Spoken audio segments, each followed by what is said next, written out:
প্রাপ্তির কথাগুলো শুনেই তুর্যের মাথায় রক্তচারা দিয়ে ওঠে। ও পারছিল সেই মুহূর্তে সায়নের কাছে গিয়ে ইচ্ছামতো পিটিয়ে আসতে।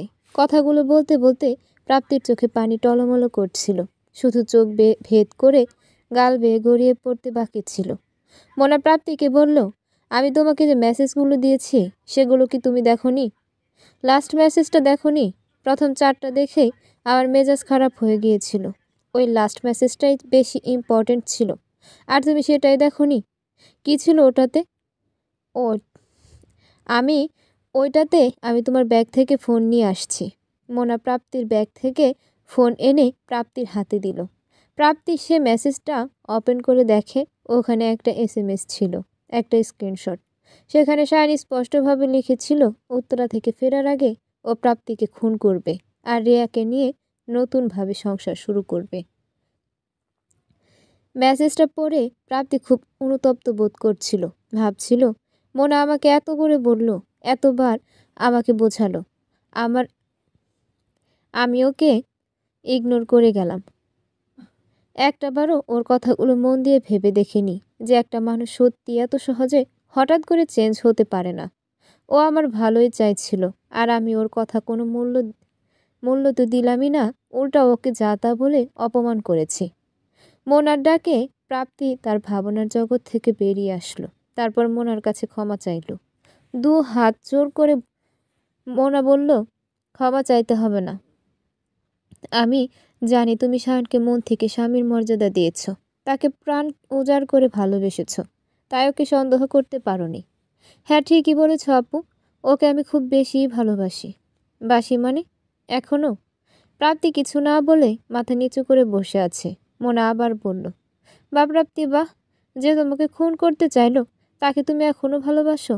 যে তোমার অনাগত সন্তানকে পিতার স্নেহ ভালোবাসা থেকে বঞ্চিত করে দিল, এখনও তাকেই ভালোবাসো তুমি? তুমি সত্যিই খুব মহান। কথাটা বলেই মোনা ক্যাবিন থেকে বেরিয়ে গেল। প্রাপ্তি চুপ করে বসে আছে। তুর্য বলল, প্রাপ্তি, তোকে ঘুরে দাঁড়াতে হবে। যে কোনো মূল্য হোক তুই সফলতা অর্জন করে দেখিয়ে দিবি সায়নকে। কিন্তু আমি কি করতে পারবো বল? তুই তো জানিস আমার বাবা কেমন। তার কাছে আমার কথার কোনো মূল্যই থাকবে না। আচ্ছা মোনা, আপুকে ডেকে আনতো প্লিজ। বাসায় কি কেউ জানে কিছু? তুর্য মোনাকে ডেকে আনলো। মোনা প্রাপ্তির দিকে তাকাচ্ছেই না। প্রাপ্তি জিজ্ঞেস করলো, বাসায় কি জানিয়েছ আপু? না, আমার কাছে আন্টির নাম্বার নেই। ভালো হয়েছে জানাওনি কিছু। না জানিয়ে কি হবে, এক সময় তো জানবেই তারা। নাম্বারটা দাও, আমি কল দিচ্ছি। প্রাপ্তি ওর ফোন থেকে মায়ের নাম্বারটা বের করে দিল। তারপর মোনা কল দিল। সব জানালো যে প্রাপ্তির অ্যাক্সিডেন্ট হয়েছে, সে এখন হসপিটালে আছে। তুর্য ডাক্তারকে বলে প্রাপ্তিকে তার বাসায় নিয়ে যেতে চাইল। প্রাপ্তি কিছুতেই রাজি হচ্ছিল না। তুর্য বলল, এমন করেছিস কেন মোনা? আমি যাব না কোথাও, আমি বাসায় যাব। কেন, আমি কি জঙ্গলে থাকি নাকি? আর আমি সেটা বলছি নাকি? আমি আমি কোনো কথা শুনবো না। বাসায় গেলে তোর যত্নটা বেশি হবে। মা আছে, বোন আছে, তোর খেয়াল রাখবে তারা। আজকে রাতটা আমি এখানেই থাকবো, তারপর আগামীকাল সকালে আমরা বাসায় যাব, আর তুই সেখানেই থাকবি সুস্থ না হওয়া পর্যন্ত। তারপর ডাক্তারকে বলে অনেক জোর করে প্রাপ্তিকে বাসায় নিয়ে যাওয়ার প্রস্তুতি নিল।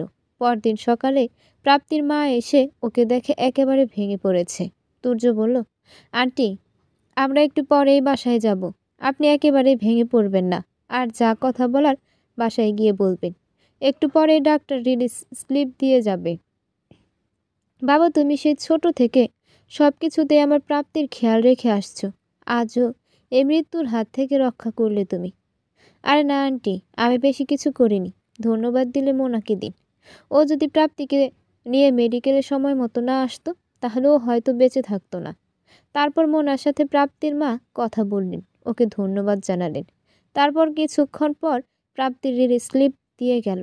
তারপর তারা সবাই বাসায় গেল। তুর্য আগে থেকেই তার বোন তুষিকে রেখেছিল রুম রেডি করে রাখতে, যেন প্রাপ্তিকে এনেই রেস্টে দিতে পারে। বাসায় যাওয়ার পর প্রাপ্তিকে রুমে নিয়ে গেল তুর্য। ওকে ধরে বিছানায় শুইয়ে দিল। খুব যত্ন করে মাথার নিচে নরম বালিশ দিল। তুর্যের মা প্রাপ্তিকে দেখে অনেক খুশি হয়েছিল, কারণ ছোটবেলা থেকেই তারা একসাথে বড় হয়েছে। অনেক আদুরি ছিল প্রাপ্তি ওনার কাছে। তারপর সবাই ফ্রেশ হয়ে নিল। তুর্য নিজ হাতে প্রাপ্তিকে খাইয়ে দিল সকালের নাস্তা। তারপর ওর মা, মোনা আর তুর্য সহ বাকি সবাই নাস্তা শেষে ড্রয়িং রুমে বসল। সবাই জানতে চাইছিল কি হয়েছে। মোনা সব খুলে বলল। সব শুনে প্রাপ্তির মা অনেকটাই ভেঙে পড়লেন, চোখের পানি ধরে রাখতে পারেননি। তুর্যের মাও অনেক বেশি পরিমাণে রেগে গিয়েছিলেন এসব শুনে। তুর্য সবাইকে একটা কথাই বলল যে তারা কেউ যেন প্রাপ্তিকে এসব নিয়ে কিছু জিজ্ঞেস না করে, কারণ এতে ওর মানসিক চাপ বাড়তে পারে। তাই কেউ আর প্রাপ্তিকে গিয়ে কিছু প্রশ্ন করেনি। প্রাপ্তির মা দুপুরে চলে যেতে চাইল প্রাপ্তিকে নিয়ে, কিন্তু তুর্য প্রাপ্তিকে এই অবস্থায় যেতে দিতে চাচ্ছিল না। তাই আন্টিকে বুঝিয়ে বলল। আন্টিও বেশি কিছু বলেনি, কারণ তিনি খুব ভালো করেই জানেন তার মেয়ে এখানে কতটা ভালো সুরক্ষিত। তাই তিনিও রয়ে গেলেন। মোনার বাসা থেকে বারবার কল দিচ্ছিল, তাই মোনা বিকালেই চলে গেল। প্রাপ্তির মায়ের মন কিছুতেই মানছে না, তাই তিনি সন্ধ্যার পরে প্রাপ্তির কাছে গেল। ওকে বলল, মা, সায়ন তোকে ভালোবাসে না, ও তোর সাথে প্রতারণা করেছে। আর এই বাচ্চাটা, এটা হচ্ছে সায়নের বংশধর, বড় হয়ে সায়নের মতোই কাজ করবে। তুই শুধু শুধু বাচ্চাটাকে গর্ভে ধারণ করে জন্ম দিবি, লালন পালন করে মানুষ করে তুলবি, আর বড় হয়ে সায়নের মতো প্রতারণা ছাড়া আর কিছুই দেবে না। মা, তুমি কি বলতে চাচ্ছ? আমি বলতে চাচ্ছি যে বাচ্চাটাকে নষ্ট করে ফেল, ওর দুনিয়ায় আসার কোনো দরকার নেই। ও তোকে ওর বাবার মতো কষ্ট ছাড়া আর কিছুই দিবে না রে মা। আমার কথাগুলো একটু ভেবে দেখো। ছি মা, এসব তুমি কি বলছো? তুমি কি পারবে তোমার অনাগত সন্তানকে এই সুন্দর পৃথিবীর আলো থেকে বঞ্চিত করতে? না, পারবো না, কোনো মাই পারবে না। কিন্তু তোর, তাহলে আমাকে কিভাবে এই কথাটা বললে তুমি মা? আমার প্রথম সন্তান এটা। আমার এই অনাগত সন্তানকে আমি পৃথিবীর আলো দেখার আগেই হত্যা করব? কিন্তু আমাদের সমাজ কি বলবে? বাচ্চাটা যখন একটু বড় হবে তখন ওকে কেউ জিজ্ঞেস করলে ও কি উত্তর দেবে সমাজের মানুষের কাছে? সমাজ? কিসের সমাজ মা? যে সমাজ থেকে আমরা মেয়েরা অত্যাচার, অবহেলা ছাড়া আর কিছুই পাই না, সেই সমাজকে ভয় পেতে বলছো তুমি? কেন মা, তুই বুঝতে পারছিস না? তোর পুরো ভবিষ্যৎ পড়ে আছে, পুরোটা জীবন এখনো বাকি। তোকে জেনে শুনে আগুনের মুখে ঠেলে দিব? এই সন্তানটা থাকলে তুই কিছুতেই আগে বাড়তে পারবি না। মা, কালকে অনেক চিন্তা করেছি আমি কথাগুলো, আর ফাইনাল সিদ্ধান্ত নিয়েছি। আমি পড়াশোনা করব, নিজের পায়ে দাঁড়াবো, আমার স্বপ্ন পূরণ করব আমি। এই সন্তানটাই আমার ভবিষ্যৎ আর বর্তমান। ওকে ঘিরেই এখন থেকে আমার জীবনের পথ চলা শুরু। আমি ওকে সায়ন চৌধুরীর মতো মোটেই হতে দেব না। এখন আমার জীবনের লক্ষ্য একটাই, সায়ন চৌধুরীকে বুঝিয়ে দেওয়া যে সে কি হারিয়েছে। আমি ওকে কোনো আইন আদালতের কাছে গিয়ে শাস্তি দেব না মা। ওকে আমি তিলে তিলে শেষ করে দেব। প্রতিটা মুহূর্ত আমি ওকে গুটে গুটে মারতে চাই, যন্ত্রণা যেন ওর পিছু না ছাড়ে কোনোভাবেই। তুর্য এসে প্রাপ্তিকে বাহবা দিতে লাগলো, বলল, সাবাস প্রাপ্তি, আমি তোর এই রূপটাই দেখতে চাচ্ছিলাম। তুর্য, তুই? হ্যাঁ, আন্টিকে রুমে আসতে দেখেই আমি বাহিরে দাঁড়িয়েছিলাম। আমার সেই ছোট্ট পাখিটা এত বড় হয়ে গেল। প্রাপ্তির মা: হ্যাঁ মা, পরিস্থিতি মানুষকে সব শিখিয়ে দেয়। আন্টি, আপনি চিন্তা করবেন না, আমি সবসময় পাশে আছি ওর। প্রাপ্তি সুস্থ হওয়ার পরে তার মায়ের সাথে বাসায় ফিরে যায়।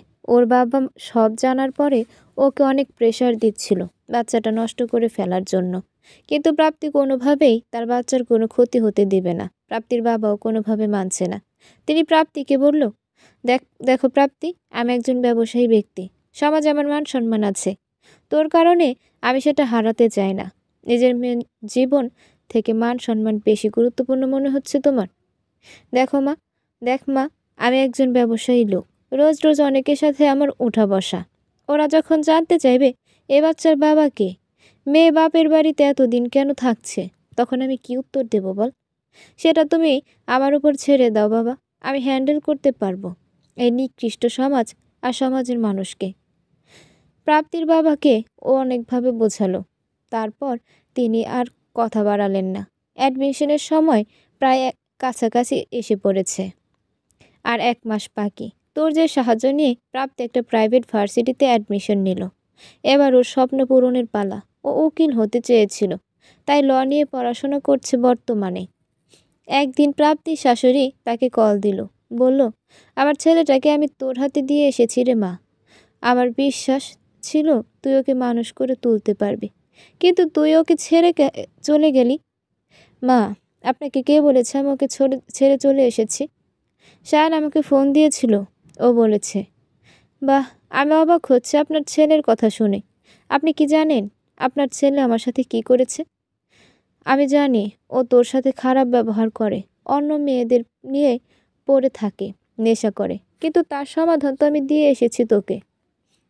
হ্যাঁ মা, আপনি সমাধান দিয়েছেন আমাকে, কিন্তু আপনার সমাধান অনুযায়ী কাজ আমি শুধু সামান্য কিছুদিন করতে পেরেছি, তার বেশি না। আপনি কি জানেন আপনার ছেলে আমাকে খুন করতে চেয়েছিল? খুন? কী সব বলছিস তুই? হ্যাঁ মা, খুন। ও আমার সাথে মিথ্যে প্রেমের অভিনয় করে আমাকে যত্ন করে খুন করতে চেয়েছিল। শুনবেন সে কি করেছে? তিনি প্রাপ্তির কাছে ঘটনা জানতে চাইল বিস্তারিতভাবে। প্রাপ্তি সব কিছু তাকে খুলে বলল। কথাগুলো বলতে বলতে এক পর্যায়ে প্রাপ্তির গলা আটকে এসেছে। ও ঢুকরে কেঁদে উঠল। শায়ানের মা আর নিজেকে স্বাভাবিক রাখতে পারলেন না। বললেন, তোর বাচ্চা হবে? মানে আমাদের বংশের প্রথম প্রদীপ আসবে? না মা, এ বাচ্চা আমার, আর কারো না। আমি এই বাচ্চাটাকে কারো অংশীদারি হতে দেব না, বলে প্রাপ্তি ফোন কেটে দিল। শায়ানের মা সেদিনই ঢাকা ফিরে এলো। রাতে এসে দেখে শায়ান আর রিয়া একসাথে ডিনার করছিল। এসব দেখে তিনি নিজেকে আর ঠিক রাখতে পারলেন না। শায়ানের কাছে গিয়ে ওকে একটা থাপ্পড় দিয়ে বসে, তারপর মাথায় হাত দিয়ে চেয়ারে বসে পড়ে। তারপর তিনি বললেন, আমার ছেলেটা তার জীবনটাকে নষ্ট করেছে, এটা জানতাম, কিন্তু এতটা নষ্ট হয়ে গেছে তা জানার ছিল না আমার। মা, কি যা তা বলছো? আমি রিয়াকে ভালোবাসি, ওকেই আমি বিয়ে করব এখন। প্রাপ্তির কোনো জায়গা নেই আমার জীবনে। তাহলে আগে বলিসনি কেন? অন্তত আমার ভাইজির জীবনটা তো এইভাবে নষ্ট হতো না। আগে আমাকে বলার সুযোগ দিয়েছ একবারও? তুই জানিস সেদিন যদি প্রাপ্তি মারা যেত, তাহলে শুধু প্রাপ্তিই না, সাথে আরও একজন মারা যেত। মানে? আর কে? তোর সন্তান। প্রাপ্তির গর্ভে তোর সন্তান আছে। সেদিন যদি প্রাপ্তির কিছু হয়ে যেত তাহলে? কি বলছো মা? প্রাপ্তি তো আমাকে কখনো বলেনি যে ও প্রেগনেন্ট। বলার সুযোগ দিয়েছিল ওকে? শায়ান আর কোনো কথা বলেনি, চুপ করে দাঁড়িয়ে আছে। শায়ানের মা রিয়ার দিকে তাকিয়ে বলে, তোমার কি একটু লজ্জা হয় না একটা পরপুরুষের সাথে এইভাবে রাত কাটাতে, সারাদিন ঘুরে বেড়াতে? আমি কি জানতাম নাকি ও বিবাহিত? জানতে না মানে? প্রাপ্তিকে খুন করার সময় তো ঠিকই ওর সাথে ছিলে, ওকে সাহায্য করেছিলে। হ্যাঁ, কিন্তু আমি জানতাম ও আপনাদের বাসার কাজের মেয়ে। আমাদের সম্পর্ক ও সব জেনে গিয়েছিল, তাই ওকে খুন করার জন্য বলেছি শায়ানকে। তার মানে শায়ানের মাথায় এই কুবুদ্ধিটা তুমি দিয়েছিলে? কেমন বাবা মায়ের ঘরে জন্ম নিয়েছো তুমি? লজ্জা বলতে কিছু নেই তোমার? What ever. আগে জানলে কি ওর সাথে আমি রিলেশন রাখতাম নাকি? আপনার ছেলেরই তো লজ্জা নেই যে ঘরে এত সুন্দর বউ থাকতে অন্য মেয়ের সাথে রাত কাটিয়েছে। কথাটা বলেই রিয়া তার ব্যাগ নিয়ে চলে যাচ্ছিল। শায়ান দৌড়ে গেল ওর পিছু নিয়ে। বাইরে গিয়ে ওর হাত ধরে বলল, কোথায় যাচ্ছ তুমি রিয়া? কোথায় আবার? বাসায়। কখন আসবে আবার? আর কখনোই আসবো না। আবার আমরা বিয়ে করব বলেছিলাম আগামীকাল। Don't be silly Shayan, I can not marry you. মানে? কি বলতে চাচ্ছ তুমি? ইংলিশ বুঝো না? আমি তোমায় বিয়ে করতে পারবো না। কেন? কারণ তুমি বিবাহিত, আর তুমি তোমার বিবাহিত স্ত্রীকে এইভাবে জ্বালিয়েছ, অত্যাচার করেছ, রোজ রাতে ওকে ধর্ষণ করেছ, ওর যথেষ্ট যত্ন নাওনি। আমার সাথেও যে এমন করবে না তার নিশ্চয়তা কি শায়ান? আমি তোমাকে ভালোবাসি রিয়া। এনাফ। তোমার এইসব ফালতু আর মিথ্যে ভালোবাসা দেখার সময় আমার নেই। যে অন্য কারোর জন্য নিজের বিয়ে করা বউকে খুন করতে পারে, সে আমাকেও করতে পারে আরেকজনের জন্য। বলেই রিয়া চলে গেল। শায়ানের মা দরজার সামনে দাঁড়িয়ে সব শুনছিল। তারপর শায়ানকে ঘরে নিয়ে বোঝালো, বাবা, এখনো সময় আছে, প্রাপ্তির কাছে ক্ষমা চেয়ে নে, ওকে ফিরিয়ে আন। ও আমার ঘরের লক্ষ্মী। ওর মতো মেয়ে আর কোনো মেয়ে তোকে ভালোবাসতে পারবে না। শায়ান কোনো উত্তর না দিয়ে নিচের দিকে চুপ করে তাকিয়ে দাঁড়িয়ে আছে। একদিকে প্রাপ্তির জীবনের সূচনা শুরু, ভার্সিটিতে প্রথম দিনেই বেশ কয়েকজনের সাথে খুব ভালো পরিচয় হয় প্রাপ্তির। দুজনের সাথে খুব ভালো ফ্রেন্ডশিপ হয়। জয়া আর আরিয়ান, ওদের সাথে ভালোই চলতে থাকে প্রাপ্তির দিনকাল। রিয়ার সাথে এত ঘটার পরে সায়ান একেবারেই ভেঙে পড়ে। ও বুঝে উঠতে পারছিল না কি করবে। মায়ের কথাগুলো বারবার ওর কানে বাজে, ওকে তাড়া করে বেড়ায়। অবশেষে সায়ান সিদ্ধান্ত নিল ওর ঘরের লক্ষ্মীকে ফিরিয়ে আনবে যে কোনো কিছুর মূল্যে। কারণ ও হয়তো বুঝে গেছে ওইটাই ওর ঘরে সোনার হরিণ ছিল। বেশ কয়েকটা রাত সায়ানের চোখে ঘুম ছিল না। অবশেষে এই সিদ্ধান্তে আসলো। সেদিন রাতেই সায়ান প্রাপ্তিকে অনেক কল দিল, কিন্তু প্রাপ্তি একটা কলও রিসিভ করেনি। সায়ান অস্থির হয়ে পড়েছিল। ও বুঝে উঠতে পারছিল না কি করবে। প্রতিটা মুহূর্ত অস্থির লাগছিল ওর। সকাল কখন হবে এই অপেক্ষায় সারাটা রাত আবারও নির্ঘুম রাত কাটায় সায়ান। পরদিন সকাল সকাল গাড়ি নিয়ে সায়ান প্রাপ্তিদের বাসায় গেল ওকে ফিরিয়ে আনার জন্য। প্রাপ্তি জানালা দিয়ে সায়ানের গাড়ি দেখেই ছাদে চলে যায়। সায়ান কলিং বেলে চাপ দেওয়ার পরে প্রাপ্তির ভাই দরজা খোলে। মাকে ডেকে বলে সায়ান ভাইয়া এসেছে। সায়ান ভিতরে ঢুকলো, ড্রয়িং রুমে বসলো। প্রাপ্তির মা এসে ওকে বলল, কেন এসেছো তুমি এখানে? প্রাপ্তিকে নিতে এসেছি। প্রাপ্তিকে কোন অধিকারে নিতে এসেছো তুমি? ও আমার বিবাহিত স্ত্রী মা। এই জন্য ওকে মেরে ফেলতে চেয়েছি তাই না? আমার মেয়ে কোথাও যাবে না। প্লিজ আপনি ওকে ডেকে দিন, আমি ওর সাথে কথা বলতে চাই। ও বাসায় নেই। কোথায় গেছে ও? ছাদে গেছে। তারপর সায়ান ছাদে যাওয়ার উদ্দেশ্যে বেরিয়ে গেল। যত উঠছে ততই ওর হার্টবিট বাড়ছে।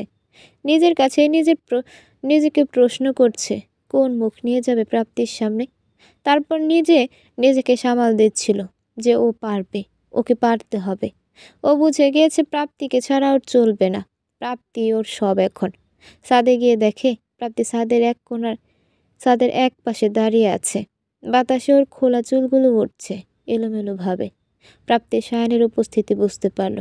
সায়ান অনেক সাহস জুগিয়ে প্রাপ্তির পাশে দাঁড়ালো। প্রাপ্তি সায়ানকে দেখে অন্যদিকে মুখ করে দাঁড়িয়েছিল। তারপর সায়ান জিজ্ঞেস করলো, কেমন আছো? প্রাপ্তি চুপ। কিছুক্ষণ পরে সায়ান আবার জিজ্ঞেস করলো, কথা বলবে না আমার সাথে? প্রাপ্তি চুপ। সায়ান প্রাপ্তির কাঁধে হাত দিয়ে ওকে নিজের দিকে ঘুরিয়ে নিল। বলল, কথা বলো না কেন? রাগ করে আছো আমার উপরে তাই না? প্রথমত এখানে তুমি কে? আমি তো সবসময় তুই ছিলাম আপনার কাছে। আর দ্বিতীয়ত আপনার ওপর আমার কোনো রাগ অভিমান নেই। যা ছিল সব মাটি চাপা দিয়ে দিয়েছি। এভাবে কথা বলছো কেন প্রাপ্তি? আমি আমার ভুল বুঝতে পেরেছি। ভুল কিসের? তোমাকে আমি অনেক কষ্ট দিয়েছি, অনেক জ্বালিয়েছি। আমাকে ক্ষমা করে দাও প্লিজ। দেখুন, এসব বিষয়ে কথা বলার কোনো ইচ্ছা আমার নেই। সো প্লিজ আমাকে একা ছেড়ে দেবেন। You can leave now, excuse me. বলেই প্রাপ্তি চলে যেতে নিল। সায়ান পেছন থেকে ওর হাত চেপে ধরল। প্লিজ প্রাপ্তি, আমার কথা শোনো। আমি তোমাকে ভালোবাসি। আমার হাত ছাড়ুন, আমি আপনার কেউ না। এই বলে প্রাপ্তি হাত ছাড়ানোর চেষ্টা করল, কিন্তু সায়ান ওর হাত টেনে ওকে নিজের কাছে নিয়ে আসলো। ওর গলায় হাত রেখে বলল, আমি তোমাকে ভালোবাসি। আমার অভিনয়গুলোকে সত্যি ভেবেছিলে, আর এখন সত্যি ভালোবাসাগুলোকে কেন ঠুকরে দিচ্ছ অভিনয় ভেবে? মিস্টার সায়ান চৌধুরী, আপনি হয়তো ভুলে গেছেন বিশ্বাসের জায়গাটায় একবার আঘাত লাগলে তা দ্বিতীয়বার জোড়া লাগাতে বিশাল সময় নেয়। এই কথা বলে সায়ানের হাতে ধাক্কা দিয়ে প্রাপ্তি নিচে চলে যায়। আর সায়ান অসহায়ের মতো দাঁড়িয়ে থাকে কিছুক্ষণ। তারপর সায়ান নিচে যায় প্রাপ্তিদের বাসায়। প্রাপ্তি তার রুমের দরজা আটকিয়ে রাখে। সায়ান অনেকবার নক করে, কিন্তু প্রাপ্তি দরজা খুলে না। তারপর প্রাপ্তির মা সায়ানকে বুঝিয়ে চলে যেতে বলে। রাতে ডিনারের পর প্রাপ্তির মা বাবা দাদি প্রাপ্তিকে বোঝায়, দেখ মা, সায়ান ওর ভুল বুঝতে পেরেছে। তুই ওর কাছে ফিরে যা, এটাই তোর জন্য মঙ্গল হবে মা, সাথে তোর বাচ্চার জন্য। না মা, আমি কোনো অবস্থাতেই ওই জানোয়ার নরপিশাচের কাছে ফিরে যাব না। যে আমাকে একবার খুন করতে চেয়েছে, সে যে আরেকবার একই কাজ করবে না তার কোনো নিশ্চয়তা নেই।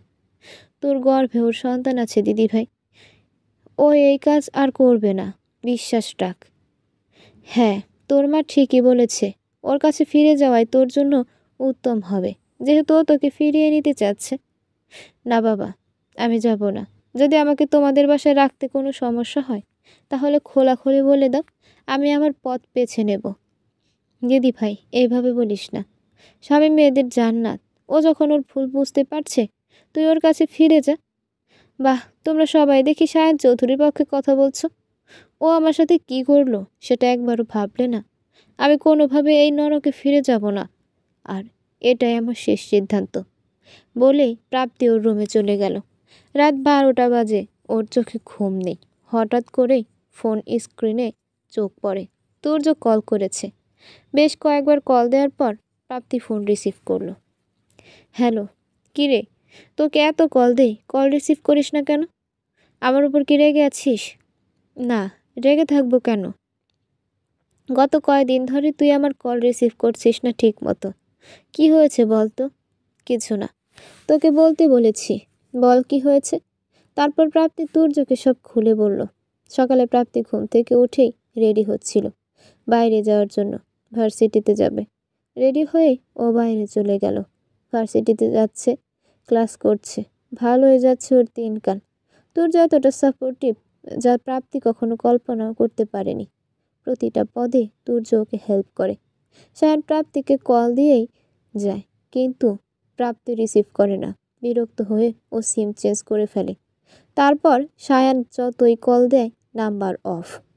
2 দিন পর সায়ান প্রাপ্তিদের বাসায় আসে। ওর হাতে একটা খাম ছিল। রাগে গদগদ করতে করতে ও ভেতরে ঢুকলো। এসে ডাকা শুরু করে প্রাপ্তিকে। প্রাপ্তি এসে বলে, কি সমস্যা? এটা ভদ্রলোকের বাড়ি। এটা আপনার চৌধুরী ভিলা না যে নিজের ইচ্ছা মতো চিৎকার চেঁচামেচি করবেন। এটা কি? হাতের খামটা উঁচিয়ে। কেন দেখেননি খুলে? ওটা কি? দেখেছি, কিন্তু এসবের মানে কি প্রাপ্তি? প্রাপ্তির মা আর দাদি সামনে ছিল। প্রাপ্তির মা জিজ্ঞেস করলো, কি হয়েছে? কি ওটা? Divorce letter. এসব কি দিদি ভাই? ও তোর স্বামী। না দাদি, ও আমার কেউ না। ও আমার ধর্ষক স্বামী। বৈধভাবে আমাকে রোজ ধর্ষণ করতো। কি করে বলো তোমরা ও আমার স্বামী? তারপর তার আর কিছু বলেনি। প্রাপ্তি সায়নের দিকে তাকিয়ে বলে, আমি পেপারসে সাইন করে দিয়েছি, আপনিও সাইনটা করে দিলে ভালো হয়। কোর্টে জমা দিতে হবে। আমি সাইন করব না। আপনাকে করতেই হবে। ভালোই ভালোই সাইন করুন, না হলে আমি আপনার নামে নির্যাতনের কেস করতে বাধ্য হবে। তুমি আমায় ভয় দেখাচ্ছ? সায়ন চৌধুরী কাউকে ভয় পায় না, কথাটা মাথায় রেখো। বলে সায়ান খাপটা ছুঁড়ে ফেলে দিয়ে চলে গেল। প্রাপ্তি আর কিছু না বলে রুমে চলে গেল।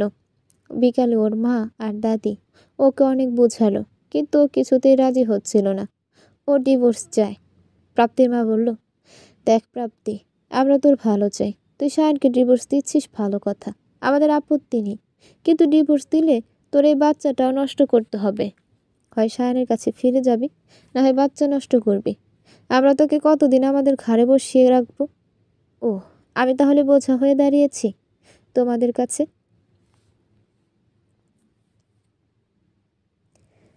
বোঝা না, সমাজের সামনে সমাজ। এই সমাজ একদিন তোমাদের ধ্বংস করে দেবে, দেখে নিও। কেউ আর কিছু না বলে রুম থেকে চলে গেল। প্রাপ্তি প্রচণ্ডভাবে মানসিকভাবে ভেঙে পড়েছে। দুর্যোগে কাছে সব জানায়। কিছুদিন কেটে যায় এইভাবে। সায়ন প্রাপ্তিকে ডিভোর্স দিচ্ছে না। এদিকে সময়ের পরিবর্তনে সাথে সাথে প্রাপ্তির গর্ভের সন্তান বড় হতে লাগলো ও শারীরিক পরিবর্তন দেখা দিতে লাগলো। ভার্সিটিতে দিন দিন সবাই ওকে অবহেলা অবজ্ঞার চোখে দেখতে লাগলো। ওর কাছের 2 বন্ধু ওকে কিছুটা এড়িয়ে চলছিল। আরিয়ানের সাথে পরিচয়ের কিছুদিন পর থেকেই ও প্রাপ্তিকে পছন্দ করতে লাগলো। কিন্তু প্রাপ্তিকে এইভাবে দেখার পর ও সম্পূর্ণভাবে ভেঙে পড়ল।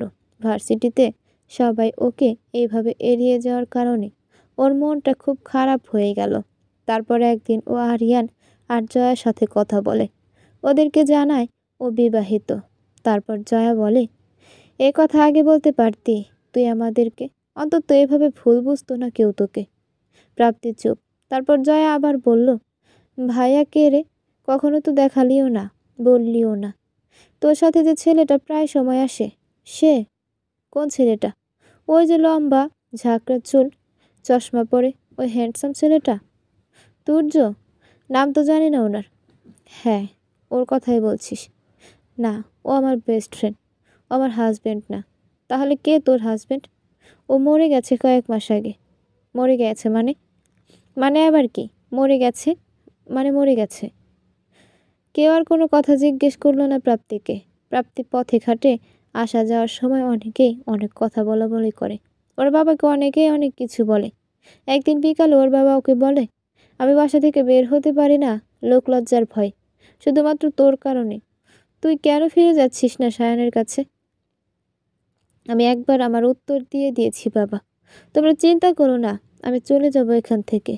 কোথায় যাবে? যেদিকে যেতে পারি। তোমরা তো তোমার সম্মান হারিয়ে ফেলছো আমার কারণে। আমি চাই না আর কিছু হোক। কথা বলার মধ্যেই তুর্য আর ওর মা আসলো প্রাপ্তিদের বাসায়। সবাই ড্রয়িং রুমেই বসেছিল। তারা এসে বসলো। তুর্যর মা মিষ্টি আর অনেক ফল নিয়ে এসেছিল। তারা সবাই প্রথমে কুশল বিনিময় করে নিল। কিছুক্ষণ কথা বলল। তারপর প্রাপ্তির বাবা বলল, এত মিষ্টি ফল আনার কি দরকার ছিল আপা? নিয়ে আসবো না? বিয়ের প্রস্তাব নিয়ে আসলে কি খালি হাতে আসা যায় নাকি? মানে বুঝলাম না আপা। মানে এই যে প্রাপ্তিকে আমার ঘরের লক্ষ্মী করে নিতে চাই। আপা আপনি তো সব জানেন। তবু হ্যাঁ, সব জেনেও প্রাপ্তির জীবনে যা হয়েছে তা তো একটা অ্যাক্সিডেন্ট ছিল। আমি চাই ও আবার নতুন করে সব শুরু করুক, অতীতকে ভুলুক। এই কথাগুলো শুনেই প্রাপ্তি তুর্যকে বলল, আমার সাথে একটু ছাদে আসবি প্লিজ। তারপর দুজনে ছাদে চলে গেল। ছাদে তারা এক পাশ দুইজন দুইজনের মুখোমুখি হয়ে দাঁড়ালো। তারপর প্রাপ্তি তুর্যকে বলল, দেখ তুর্য, তুই তো সবই জানিস, কিন্তু তারপরেও কেন আমায় বিয়ে করতে চাস? প্রাপ্তি, তুই তো জানিস সেই ছোটবেলা থেকে আমি তোকে কতটা পছন্দ করি। আমাদের বিয়ের জন্য বলেছে মা, কিন্তু তোর বাবা মাই রাজি হয়নি। হ্যাঁ আমি জানি, কিন্তু কোনো কিন্তু না প্রাপ্তি। আমি তোকে ভালোবাসি আর তোর সাথে সারা জীবন থাকতে চাই। সায়ন কিন্তু এখনো ডিভোর্স পেপারে সাইন করেনি। ও তো পরে ঝামেলা পাকাবে অনেক। তার জন্য আমি আছি তো নাকি? তুই রাজি কিনা খালি সেটা বল। তুই যে বোঝার চেষ্টা কর, তুই আরও বেটার কাউকে পাবি। আমার বেটার কাউকে লাগবে না, আমার তোকেই লাগবে। তোর মাথাটা আছে না গেছে? সায়ন যদি আমাকে ডিভোর্স দিয়েও দেয়, তুই একটা ডিভোর্স মেয়েকে বিয়ে করবি? একটাবার ভেবেছিস মানুষ কি বলবে? ডোন্ট বি সিলি প্রাপ্তি। সেদিন সেদিন তো খুব বড় বড় করে বলেছিলি সমাজ নিয়ে, তাদেরকে তুই কেয়ার করিস না, এখন এই কথা বলছিস? প্রাপ্তি আর কিছু বলে না। তুর্য বলে, কিছু বলবি না? নিচে সবাই ওয়েট করছে, নিচে চল। তারপর দুজনে নিচে গেল। তারপর তুর্য আর ওর মা খাওয়া দাওয়া করে চলে গেল। বিকালে মোনা প্রাপ্তিকে কল দিল। হ্যালো প্রাপ্তি, কেমন আছো? এই তো আপু ভালোই আছি। তুমি কেমন আছো? এই তো ভালোই। তোমাকে একটা কথা বলার জন্য কল দিয়েছি। কি আপু? সায়ন আমাকে কল দিয়েছিল গতকাল। কি বলল? ও তোমাকে ঘরে তুলে নিতে চায়। তুমি নাকি ডিভোর্স লেটার পাঠিয়ে দিয়েছো। ও ডিভোর্স দেবে না বলেছে। আমাকে বলল তোমাকে বুঝিয়ে বলার জন্য। ও, এতগুলো কথার উত্তর শুধু ও? কিছু বলার নেই? কি বলবো? আমি ওর কাছে ফিরে যেতে চাই না আপু। তুমি তো সবই জানো এর কারণস্বরূপ। হ্যাঁ, তো এখন কি করবে তুমি? আমিও চাই না তুমি ওর কাছে ফিরে যাও। তুর্যের সাথে বিয়ের কথা চলছে। ও গ্রেট, ছেলেটা তো খুব ভালো যতটুকু বুঝলাম। আমার ইচ্ছে নেই আপু। কেন? কি প্রবলেম? আমি এখন আমার আর কাউকে বিশ্বাস করতে পারি না আপু। ও না, আমার ছোটবেলার বন্ধু। তোমার ছোটবেলার বন্ধু? হ্যাঁ, কিন্তু সেও তো মতো পুরুষ। চিন্তা ভাবনা করে করো যা করার। হ্যাঁ আপু, দোয়া করো। আচ্ছা রাখছি তাহলে। কিছুদিন পর প্রাপ্তিদের বাসায় একটা ডাক চিঠি আসলো। খাপটা খুলে প্রাপ্তি অনেকটাই অবাক হয়ে গেল। সায়ন ডিভোর্স পেপারে সাইন করে দিল। এত জলদি? বিষয়টা প্রাপ্তির মাথায় বারবার ঘুরপাক খাচ্ছিল। ওর মা জিজ্ঞেস করলো কিসের এটা। ও বলল সায়ন ডিভোর্স পেপারে সাইন করে দিয়েছে। প্রাপ্তির মা খুশি হয়ে গেলেন। প্রাপ্তি তুর্যকে কল দিয়ে বলল, হ্যালো তুর্য। হ্যাঁ প্রাপ্তি বল। সায়ান কি করেছে? সায়ান বল। সায়ান ডিভোর্স পেপারে সাইন করে দিয়েছে। ওসব নিয়ে চিন্তা করিস না, ও সাইন করে দেবে, আমি তো আছি নাকি। এত আমার কথাটা তো শেষ হতে দিবি। আচ্ছা বল, ও ডিভোর্স পেপারে সাইন করে দিয়েছে, একটু আগে পিয়ন এসে দিয়ে গেল সেটা। কি, এত সহজে? সেটাই বুঝতে পারছি না। আচ্ছা, আমি এখন মিটিংয়ে আছি, আমি তোকে পরে কল দিচ্ছি। আচ্ছা ঠিক আছে। তারপর বিকালে তুর্য প্রাপ্তিদের বাসায় গেল। প্রাপ্তি আর প্রাপ্তির সাথে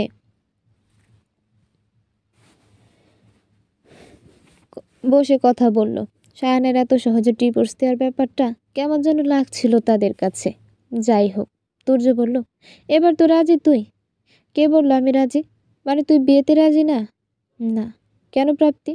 তুই এখন যা, তুই আমার ভালো লাগছে না। প্রাপ্তি, তুই কি বেশি বাড়াবাড়ি করছিস না? সব কিছুতে এমন করছিস কেন তুই? প্রাপ্তি কিছু না বলেই নিজের রুমে চলে গেল।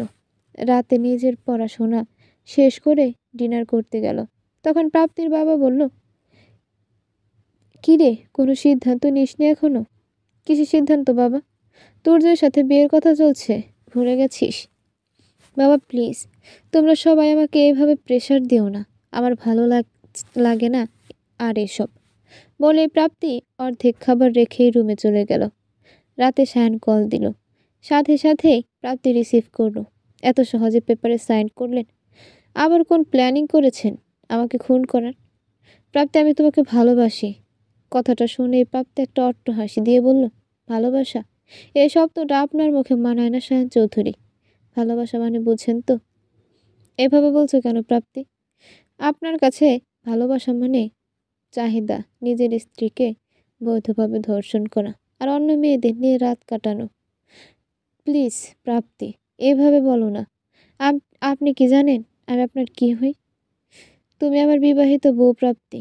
যদি এখন আমাদের ডিভোর্স হয়ে গেছে। ভুল বললেন মিস্টার সায়ন চৌধুরী, আমি আপনার বউ না, আমি আপনার ধর্ষিত বউ ছিলাম, যে কিনা নিয়মিত তার স্বামী দ্বারা বৈধভাবে ধর্ষণ হতো। কি করে ভাববেন আমাকে আবার ওই নরকে ফিরিয়ে নেওয়ার জন্য আমাকে খুন করার চেষ্টা পর্যন্ত চালিয়েছেন, তবুও কি আপনার স্বাদ মেটেনি? প্রাপ্তি চুপ করো, আমি ডিভোর্স পেপারে সাইন করে দিয়েছি। আমি চাই তুমি যার সাথেই থাকো ভালো থাকো। বলে সায়ন ফোন কেটে দিল। সায়নের কথাটা প্রাপ্তিকে খুব তাড়া করছিল। প্রাপ্তি ভাবছিল, তার মানে সায়ন জানে আমার আর তুর্যের বিয়ের কথা চলছে। কিছুক্ষণ পরে মোনা কল দিল, বলল, প্রাপ্তি, আমি সায়নকে সব খুলে বলেছি, তুমি নাকি ওর ফোন রিসিভ করো না ঠিক মতো, তাই আমি বললাম ওকে সব বুঝিয়ে। ও বলেছে ডিভোর্স পেপারে সাইন করে দেবে। আপু, সায়ন সাইন করে দিয়েছে, কিন্তু বিয়ের কথাটা কেন বললো ওকে? কেন, কোনো সমস্যা? আমি বিয়েতে রাজি না, আমার ইচ্ছা নেই কারো ঘরে বউ হয়ে যাওয়ার। প্রাপ্তি, পাগলামি করো না, সায়ন তোমাকে মুক্তি দিয়েছে, তুর্য তোমাকে ওর করে নিতে চায়, এখন তো কোনো বাধা নেই আর। কিন্তু এই যে বাচ্চাটা, তুর্য যদি পরে কখনো এসব নিয়ে আমাকে খোঁটা দেয় বা কিছু বলে? তুমি তো ওকে আমার থেকে ভালো জানো, ছোটবেলা থেকেই চেনো ওকে।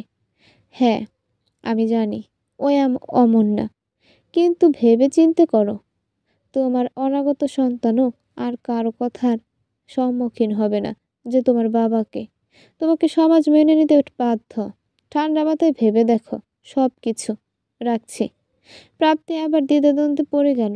কি করবে কিচ্ছু বুঝতে পারছে না। সকাল উঠে ফ্রেশ হয়ে নাস্তা করে নিল, তারপর ভার্সিটিতে গেল। প্রাপ্তি ভার্সিটি থেকে দুপুরে ফেরার পথে হঠাৎ করে প্রাপ্তি অজ্ঞান হয়ে পড়ে। চোখ মেলে প্রাপ্তি নিজেকে হাসপাতালের বেডে আবিষ্কার করে। উঠে বসার চেষ্টা করে, তখনই সায়ন এসে ওকে যত্ন করে উঠিয়ে বসায়, পেছনে বালিশ উঁচু করে দিয়ে প্রাপ্তিকে হেলান দেওয়ায়। প্রাপ্তি সায়নকে দেখেই রেগে যায়, বলে, আপনি এখানে কি করছেন? আর আমি এখানে কেন? কি হয়েছিল আমার? শান্ত হও প্রাপ্তি, এত রেগে যাচ্ছ কেন? আপনি আমার প্রশ্নের উত্তর দিন আগে। তুমি মাথা ঘুরে পড়ে গিয়েছিলে রাস্তায়, মানুষের ভিড় দেখে আমি গাড়ি থামালাম, তারপর তোমাকে দেখি ওখানে। আপনি ওই সময় এখানে কি করছিলেন? তেমন কিছু না। বুঝেছি, আমাকে ফলো করছেন তাই না? ডাক্তার এসে বলল, আপনার ভাগ্য ভালো, আপনার হাজবেন্ড সময় মতো আপনাকে নিয়ে এসেছেন। সকাল থেকে মনে হয় কিছুই খাননি আপনি, তাই এমন হয়েছে। খেয়েছিলাম সকালে, এখন তো কম খেলে চলবে না। আপনার ভেতরে আর একটা প্রাণ আছে, তাও খাবারের প্রয়োজন। তাই কিছুক্ষণ পর পরই আপনাকে খেতে হবে সামান্য পরিমাণে। 5 মাস চলছে এখন, সে হিসেবে বাচ্চাটা খুব একটা ডেভেলপ করছে না। মানে, আমার বাচ্চা ঠিক আছে তো? হ্যাঁ, বাচ্চা ঠিক আছে আল্লাহর রহমতে, কিন্তু আপনাকে আরও সচেতন হতে হবে। মেন্টালি ডিপ্রেশন থেকে দূরে থাকতে হবে, সময় মতো খাওয়া দাওয়া করতে হবে। যে খেয়াল রাখবো। আমি কি এখন বাসায় যেতে পারবো? হ্যাঁ, পারবেন। তারপর তারা হসপিটাল থেকে বের হলো। প্রাপ্তি একাই চলে যাচ্ছিল। শায়ান ওর হাত চেপে ধরে বলে, আমি ড্রপ করে দিচ্ছি, প্লিজ একা যেও না, তোমার শরীর ভালো নেই। আমার হাত ছাড়ুন, বলে প্রাপ্তি ঝাড়ি দিয়ে ওর হাত ছাড়িয়ে নিল। তারপর বলল, আমার জন্য আপনাকে এত চিন্তা করতে হবে না। আমি এখন আপনার কেউ না, আমাদের ডিভোর্স হয়ে গেছে। হ্যাঁ, কিন্তু তোমার গর্ভের বাচ্চাটা তো আমারও। মোটেই আপনার না, এই বাচ্চাটা শুধু আমার, ওর উপরে আপনার কোনো অধিকার নেই। কথাটা বলে প্রাপ্তি চলে যাচ্ছিল। শান দৌড়ে ওর সামনে পথ আগলে দাঁড়ালো, ওকে বারবার আটকাচ্ছিল। প্রাপ্তি বলল, দেখুন, আপনি কিন্তু বাড়াবাড়ি করছেন, আশেপাশের লোকজন দেখছে। লোকজনকে দেখানোর দরকার কি প্রাপ্তি? প্লিজ গাড়িতে ওঠো। প্রাপ্তি আর কথা না বাড়িয়ে গাড়িতে উঠল। সারাটা রাস্তাও চুপ করেই বসেছিল। বাসার সামনে আসা মাত্রই প্রাপ্তি নেমে যেতে নিল, কিন্তু দেখে গাড়ি লক করা। শায়ানকে বলল, লক খুলুন, আমি বাসায় যাব। আমার কথা আমার কথা শোনো প্রাপ্তি, প্লিজ। আমি কিচ্ছু শুনতে চাই না, প্লিজ খুলুন। তারপর শায়ান লক খুলে দিল। প্রাপ্তি গাড়ি থেকে নেমে সোজা বাসায় চলে গেল। বাসায় গিয়ে দেখে তুর্য বসে আছে ড্রয়িং রুমে। তুর্য প্রাপ্তিকে দেখে জিজ্ঞেস করলো, কোথায় ছিলি তুই? আমি পুরো ভার্সিটি খুঁজে এলাম তোকে, তোর নাম্বার বন্ধ কেন? প্রাপ্তি চুপ করে দাঁড়িয়ে আছে। তুর্য আবার বলল, কথা বলছিস না কেন? তুই এখন কি অবস্থায় আছিস তার কোনো ধারণা আছে তোর? কোথায় ছিলি তুই বল? তারপর প্রাপ্তি কিছু না বলেই রুমে চলে গেল। নিজের রুমের দরজা বন্ধ করে দিল। বসে বসে সায়ানের কথাগুলো ভাবছিল। সায়ান কি আর সত্যি চেঞ্জ হয়ে গেছে, নাকি আমার বাচ্চাটাকে কেড়ে নেওয়ার জন্য এমন ভালো হওয়ার অভিনয় করছে, নাকি আবার আমাকে মেরে ফেলতে চাচ্ছে? ও এগুলো চিন্তা করতে করতে যে কখন ঘুমিয়ে পড়ল নিজেও জানে না। বিকালে অনেকবার দরজায় নক করার পরে প্রাপ্তির ঘুম ভাঙে। লাফ দিয়ে ঘুম থেকে উঠে দরজা খুলে দেখে সায়ান আর প্রাপ্তির মা। সায়ানকে দেখেই প্রাপ্তির আর রাগ লাগলো।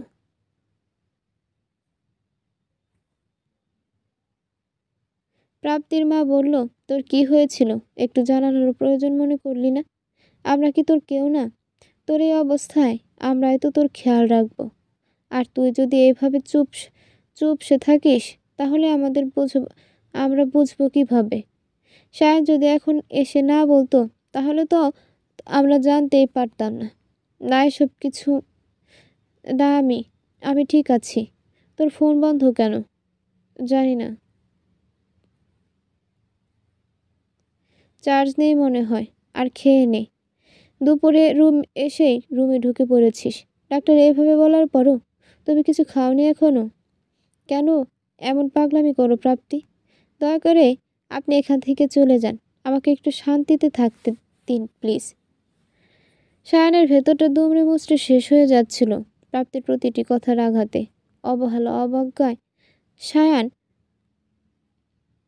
অসহায়ের মতো চলে গেল বাসা থেকে। নিচে নামতেই তুর্যের সাথে সায়ানের দেখা হলো। সায়ান তুর্যকে দেখে না চিনল, তুর্য সায়ানকে ঠিকই চিনেছে।